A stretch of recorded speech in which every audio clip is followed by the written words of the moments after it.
the science of creating miracles, neuroscience, quantum physics, and living the life of your dreams. Now, what in the universe does science have to do with miracles? And what in the world do quantum physics and neuroscience have to do with living the life of your dreams? Well, the answer to both those questions, according to the latest research in science, is everything. What is a miracle? Well, it used to be thought that a miracle was something that went outside or beyond the usual laws of science. However, in the quantum mechanical universe, which is the real universe, once we've understood quantum mechanics, there's nothing that is impossible in the field of quantum mechanics. Any imaginable configuration of quantum particle wave phenomena is possible. Some are probable, some are improbable, some are highly improbable. When we were first developing the science of creating miracles, I sat down with my dad, renowned physicist George Farwell, in a restaurant. And I said, "Hey, Dad, anything is possible." And he said, "Yeah, you're right. Any imaginable configuration of quantum particle wave phenomena is possible."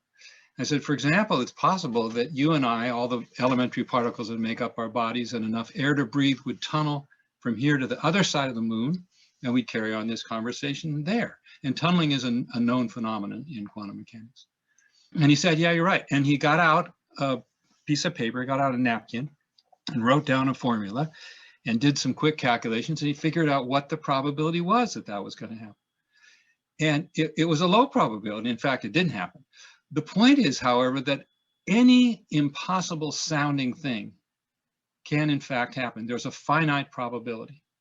And what quantum mechanics tells us is that we make a conscious observation, and in a very real sense, we create the physical universe that we're observing out there by the way that we observe it. If we observe differently, we get a different creation. We observe in such a way as to see particles, we see particles. We observe in such a way to see waves, we see waves. This desk here looks very solid and it looks brown to me. That's my experience. But if you look deeply into it, you'll see that there are molecules bouncing around very, very quickly. Within the molecules, there are atoms moving even more quickly. Within the atoms, protons, neutrons, electrons, and within that, quarks. And beyond that, if you go to the level of string theory, you have vibrating strings. So everything that appears to be separate objects is simply patterns of vibration in the conscious unified field.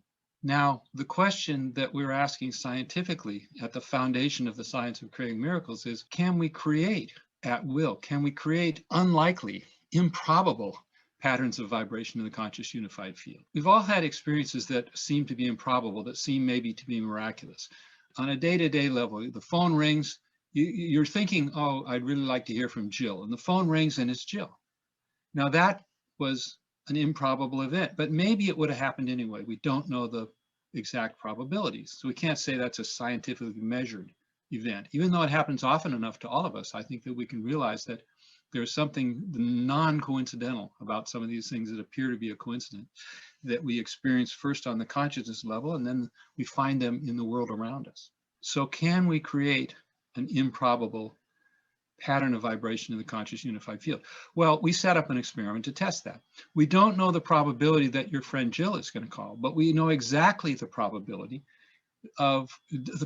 distribution of alpha particle emission by plutonium. So we set up an experiment. I did the brain end, my dad, George Farwell, did the quantum physics end, where we measured alpha particle emission by plutonium, which, as you know, is one of the major ingredients of an atomic bomb.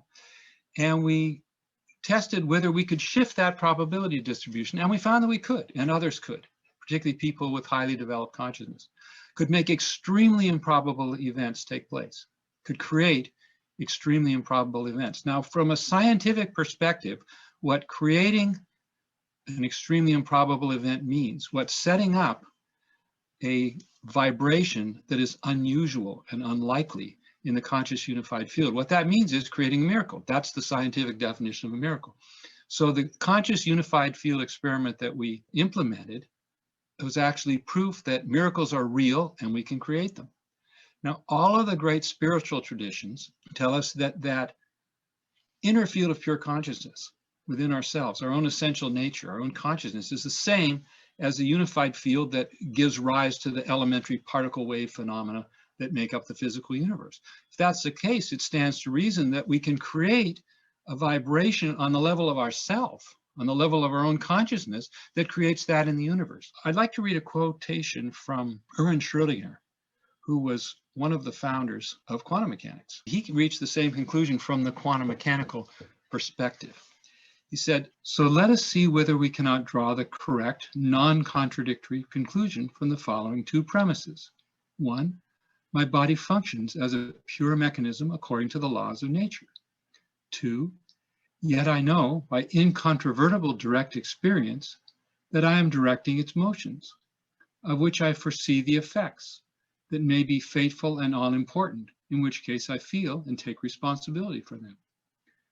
The only possible inference from these two facts is, I think, that I in the widest meaning of the word, that is to say, every conscious mind that has ever said or felt, I am the person, if any, who controls the motions of the atoms according to the laws of nature." Keep in mind, that is Erwin Schrödinger, physicist. That is not as a spiritual teacher, although in fact he was quite a spiritual guy and quite a spiritual teacher. That's the reality from the perspective of quantum mechanics. We really can create miracles. Now, the science of creating miracles, the conscious unified field experiment, added one thing to what was already known in quantum mechanics, and that is that we can consciously choose to create an unlikely, an improbable vibration, pattern of vibrations in the conscious unified field. The conscious unified field experiment established some of the fundamentals of quantum mechanics that we experience and take advantage of. First, we create this vibration on the level of our consciousness. And since our consciousness is the unified field, we're creating this vibration in the universe, and we discover that that takes place in our lives, in our environment, as well as within ourselves, in the science of creating miracles. After having conducted that first conscious unified field experiment, I spent the next 20 years working out techniques to apply the science of creating miracles to create miracles in your life. In people's career, I think a lot of people are looking for a miracle in their career. Most people are looking for a miracle in their relationships, and I think it's commonly thought that it would take a miracle to have a really delightful, successful relationship, and that happens. And it would certainly take a miracle to have world peace, which simply means having a world full of people living lives of peace and harmony, and we can create that when we're able to create miracles in our own lives. The science of creating miracles, neuroscience, quantum physics, and living the life of your dreams.